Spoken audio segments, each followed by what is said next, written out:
वो खबर होगी शहर शहर इंटर छात्रों का बवाल क्यों, क्योंकि कई तस्वीरें बिहार के अलग अलग जिलों से सामने आई है। दूसरी खबर आपको समझाएंगे, नीट छात्रा की मौत पर विपक्ष क्या कह रहा है, क्योंकि विपक्ष इसे लेकर प्रदर्शन कर रहा है और सरकार पर सवाल भी उठा रहा है। तीसरी खबर होगी, बिहार में बार बार मंदिर से मूर्तियों की चोरी क्यों हो रही है, क्योंकि चोरों के निशाने पर बिहार के अलग अलग मंदिर हैं। और चौथी खबर आपको बताएंगे, राहुल गांधी ने ऐसा क्या कहा कि हंगामा ही हो गया। इन खबरों पर हम नजर डालेंगे, लेकिन शुरुआत सबसे पहले जहानाबाद की नीट छात्रा संवेदना की मौत मामले को लेकर विपक्ष ने पटना में बिहार विधानसभा परिसर और दिल्ली में संसद परिसर में प्रदर्शन किया। पक्ष और विपक्ष के बीच बयानबाजी भी तेज है। सरकार का कहना है कि दोषी बचेंगे नहीं। ये रिपोर्ट देखिए, फिर खबर तो समझिए।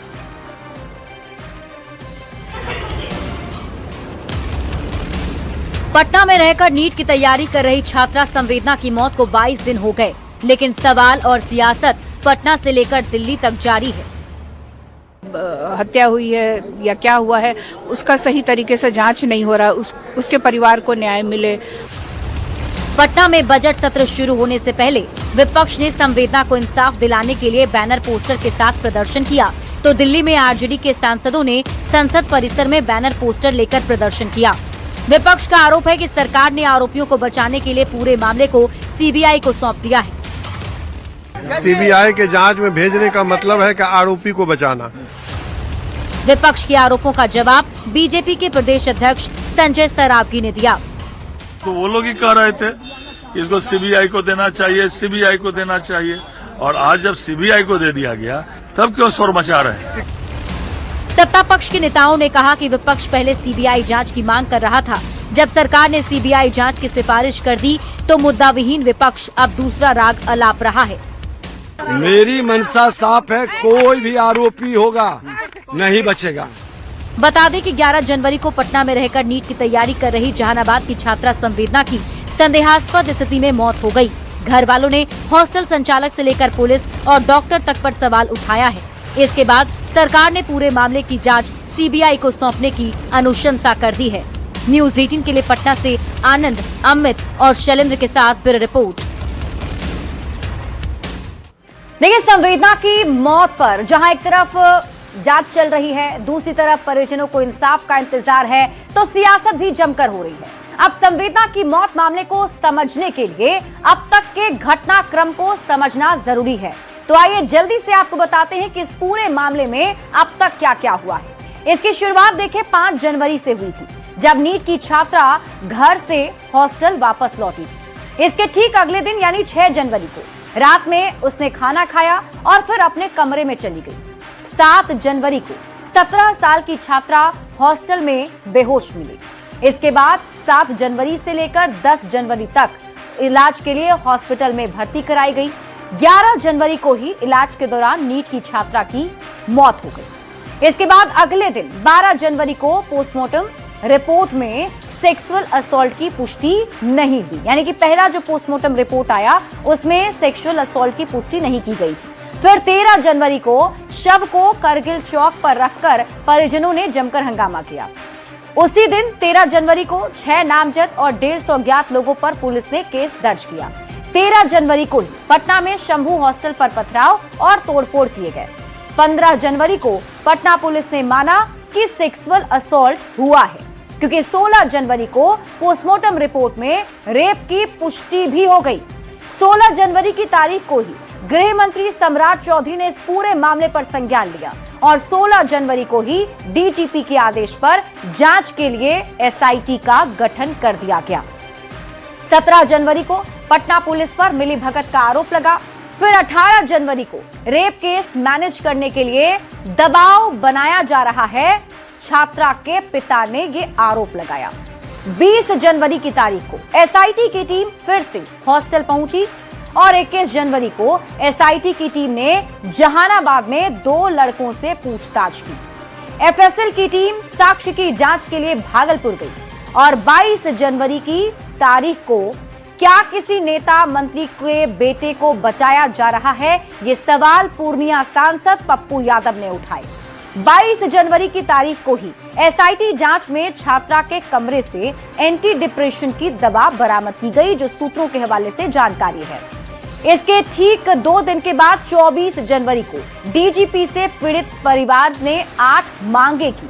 25 जनवरी की तारीख को डिप्टी सीएम सम्राट चौधरी ने बड़े पुलिस अधिकारियों के साथ केस की समीक्षा की और 26 जनवरी को एफएसएल की टीम ने डीएनए सैंपल के लिए 15 लोगों की लिस्ट बनाई।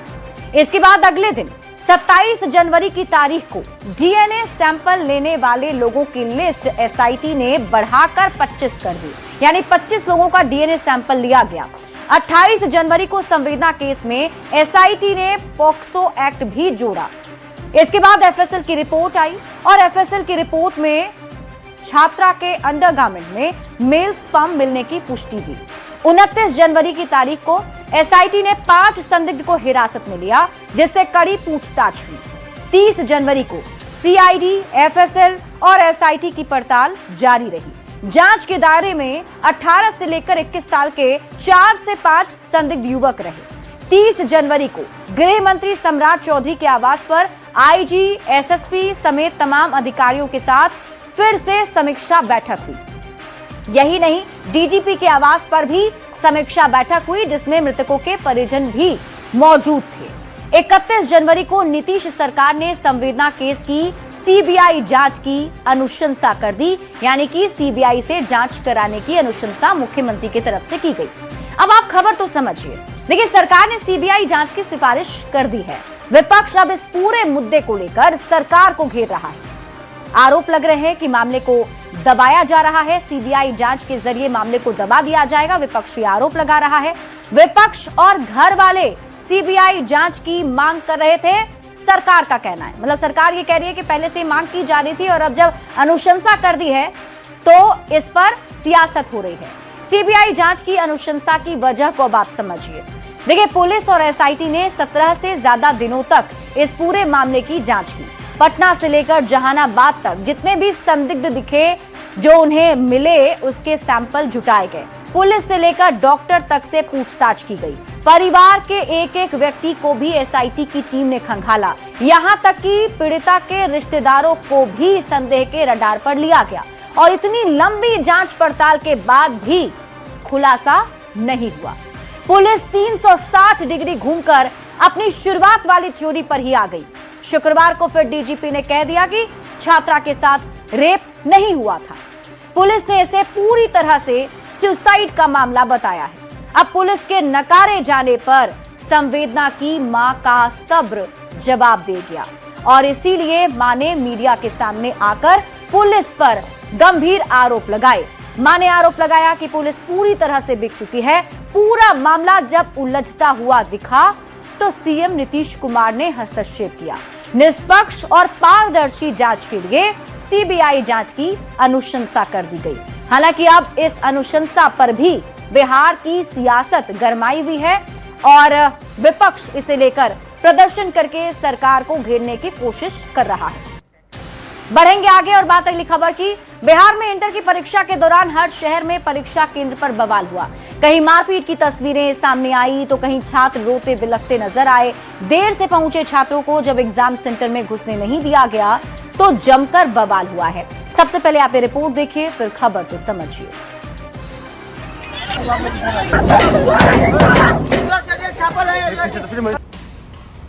हम पे हाथ लाए मास्टरों के, यहाँ पे रंगदारी कर रहे हैं आप। हंगामा, बवाल और मारपीट की तस्वीरें हैं इंटरमीडिएट के एग्जाम सेंटर की। इंटरमीडिएट की परीक्षा के दौरान बिहार में शहर शहर जमकर बवाल हुआ। वजह एक ही थी, देरी से पहुंचने वाले छात्रों को एंट्री नहीं दी गई। बिहार में इंटर की परीक्षा शुरू हो गई और बवाल भी शुरू हो गया। हंगामा और तोड़फोड़ की तस्वीर है राजधानी पटना की। गर्दनीबाग के स्कूल में 1 मिनट देर से पहुंची कई छात्राओं को प्रवेश नहीं दिया गया, जिसके बाद छात्राएं रोती हुई नजर आईं। काफी देर तक दरवाजा पीटने के बाद भी एंट्री नहीं मिलने के बाद गुस्साए परिजनों ने गाड़ी में भी तोड़फोड़ की कोशिश की। अब नालंदा की तस्वीर देखिए, जहां कचहरी मोड़ के पास सेंटर पर शिक्षकों और छात्रों के बीच जमकर मारपीट हुई। बताया जा रहा है कि जब छात्रों को सेंटर पर प्रवेश दिया जा रहा था तभी एक शिक्षक और कर्मचारी छात्रों को गाली देते हुए बाहर निकले और हाथापाई शुरू कर दी, जिसके बाद दोनों तरफ से मारपीट की नौबत आ गई। सिवान में लेट से पहुंचे परीक्षार्थियों ने जमकर बवाल काटा। भागलपुर में महज 1 से 4 मिनट की देरी से पहुंचना कई बच्चों के लिए भारी पड़ गया। परीक्षा केंद्र से रोती बिलखती परीक्षार्थियों की तस्वीरें सामने आई। सासाराम के तकिया में परीक्षा केंद्र पर देर से पहुंची 2 लड़कियों ने जमकर बवाल काटा। नौबत यहां तक आ गई कि परीक्षार्थी की छोटी बहन को अस्पताल ले जाना पड़ा। समस्तीपुर में इंटर की परीक्षा के पहले दिन परीक्षार्थियों ने जमकर हंगामा किया। दुधपुरा परीक्षा केंद्र पर जब देर से पहुंचे परीक्षार्थियों को एंट्री नहीं दी गई तो जमकर बवाल हुआ। मुजफ्फरपुर में भी इंटरमीडिएट परीक्षा के दौरान सख्ती देखने को मिली। महिला शिल्पकला महाविद्यालय परीक्षा केंद्र पर मात्र 5 मिनट की देरी से पहुंचने पर कई परीक्षार्थियों को केंद्र में घुसने से रोक दिया गया। ऐसे में न्यूज 18 आपसे अपील करता है कि परीक्षार्थी सही समय पर परीक्षा केंद्र पर पहुंचें। छात्र और अभिभावक BSEB के गाइडलाइन का पालन करें। परीक्षा में लेट लतीफी ठीक नहीं है। सही वक्त पर पहुंचने के लिए घर से पहले ही चलें। 1-2 मिनट की देरी आपका भविष्य बर्बाद कर सकती है। Bureau report, news 18।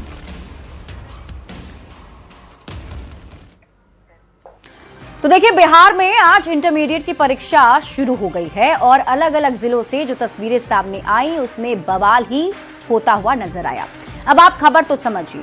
देखिए, सोमवार से इंटर की परीक्षा शुरू हुई है, यानी कि आज से इंटरमीडिएट की परीक्षा शुरू हो गई, जिसमें देर से जो छात्र पहुंचे एग्जाम सेंटर पर तो उन्हें एंट्री नहीं मिली।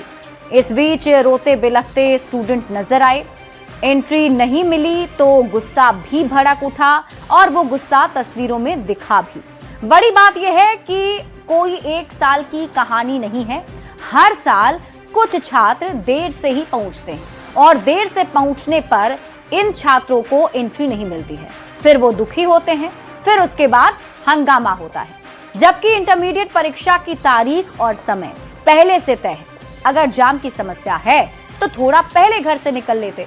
हर साल ऐसे मामले आते हैं, फिर भी क्यों नहीं छात्र चेतते हैं या इससे सबक सीखते हैं, ये समझ नहीं आता।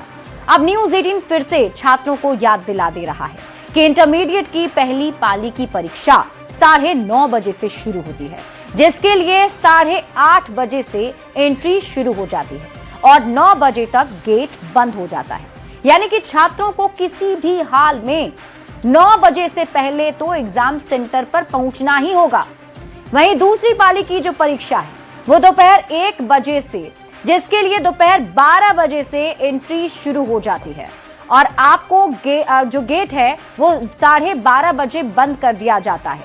मतलब ये कि छात्रों को किसी भी हाल में गेट बंद होने से पहले एग्जाम सेंटर पर पहुंचना होगा। आप खबर तो समझिए। न्यूज 18 छात्रों से अपील करता है कि आप जब भी घर से निकले तो इतना टाइम लेकर निकले कि आप समय पर सेंटर पहुंच सकें।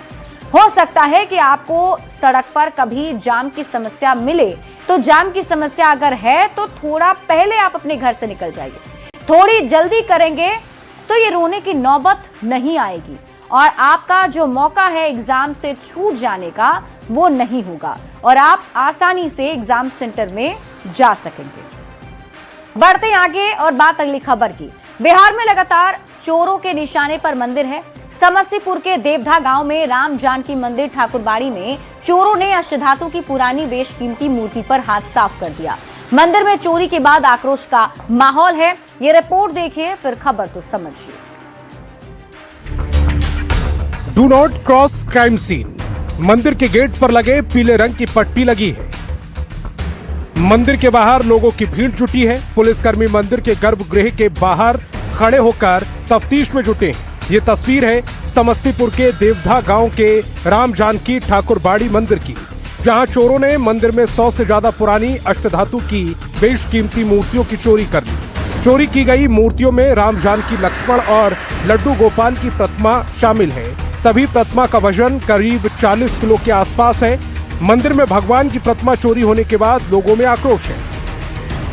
मूर्ति का चोरी हुआ है। भगवान जो है रात में सुन रहे हैं चोरी हो गया है और इससे पहले इस ठाकुरबाड़ी पहला ठकुरबाड़ी में भी मूर्ति चोरी हुआ था। घोर अनर्थ हो रहा है।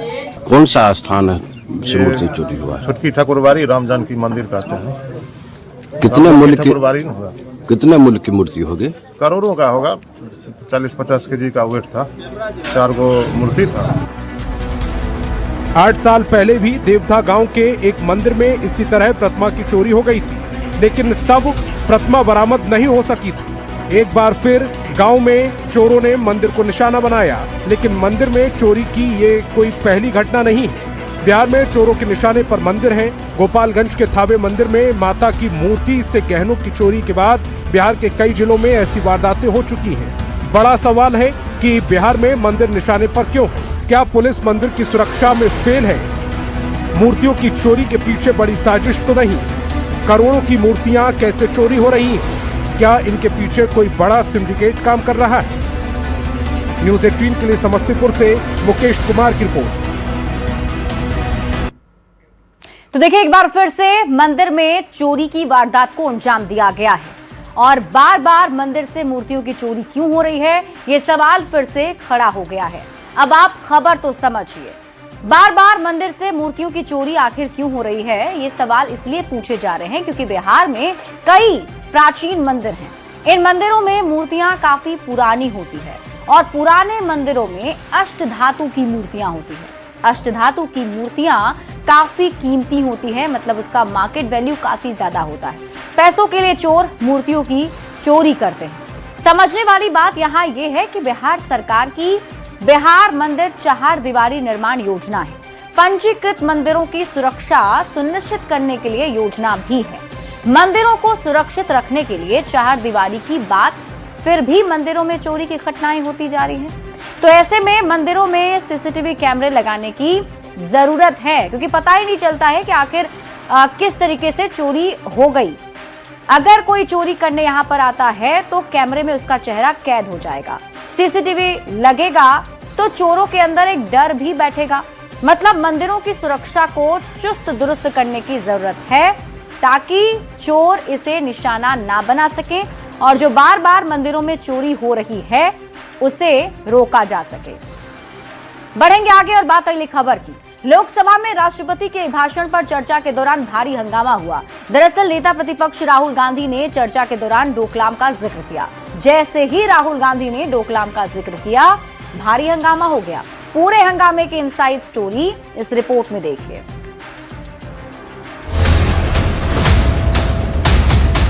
So this is 100% authentic.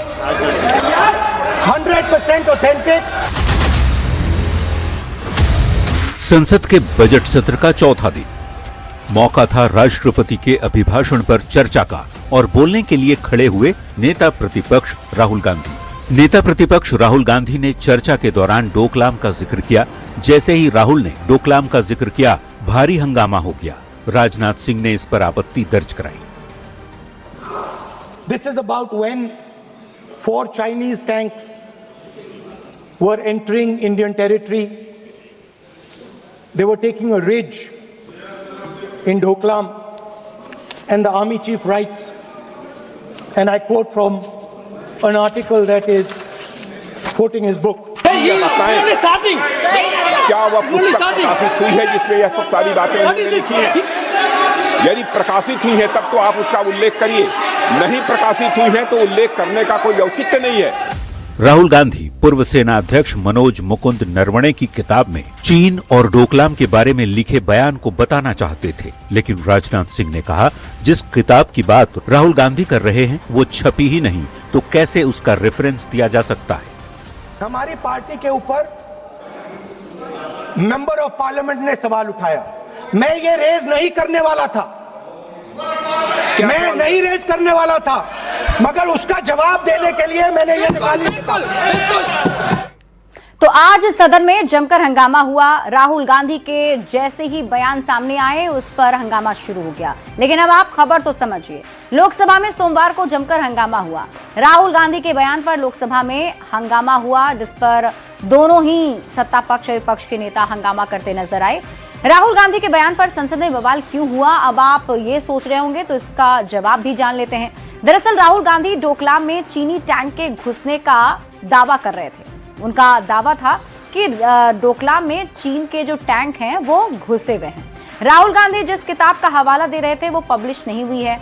Naravane की आत्मकथा 4 स्टार्स ऑफ डेस्टिनी पब्लिश अभी तक नहीं हुई है। अब आप खबर तो समझिए, राहुल गांधी के बयान पर संसद में बवाल क्यों हुआ। तो राजनाथ सिंह ने कहा कि राहुल गांधी जिस किताब के बारे में बोल रहे हैं वो किताब अब तक प्रकाशित नहीं हुई है। अगर ये बातें प्रकाशित हुई हों तो इसका जिक्र करें, नहीं तो इसे छोड़ दें। अमित शाह ने कहा मैगजीन तो कुछ भी लिख सकता है, नरवणे जी ने ऐसा नहीं कहा है। अब आप खबर तो समझिए, जनरल एम नरवणे 2019 से 2022 तक सेना प्रमुख रहे। नरवणे का पुराना इंटरव्यू भी चर्चा में आ गया। बीजेपी आईटी सेल के हेड अमित मालवीय ने वीडियो शेयर किया। अपने इंटरव्यू में नरवणे ने डोकलाम विवाद का जिक्र किया था। इंटरव्यू में जनरल एम नरवणे ने क्या कहा, अब आप इसे समझिए। उन्होंने कहा कि 1 भी इंच जमीन नहीं गई है। अब आप डोकलाम को समझिए। देखिए, भूटान और चीन के बीच विवादित भारत के लिए रणनीतिक रूप से काफी महत्वपूर्ण है और भूटान की सुरक्षा के लिए भारतीय सैनिक तैनात हैं। चीन के सड़क निर्माण से भारत की सुरक्षा को खतरा है। अब डोकलाम विवाद को आप समझिए। ये गतिरोध 16-18 जून 2017 को शुरू हुआ, जिसमें भारतीय सेना ने चीनी सैनिकों को सड़क बनाने से रोका। करीब 73 दिनों तक ये गतिरोध चलता रहा और ये बरकरार रहा। अब आपको बताते हैं, 28 अगस्त 2017 को कूटनीतिक वार्ता के बाद दोनों सेनाओं के पीछे हटने का निर्णय हुआ, यानी कि दोनों सेनाएं फिर पीछे हट गईं। हालांकि अभी भी इस पूरे मामले को लेकर के बयानबाजी जारी है। इसी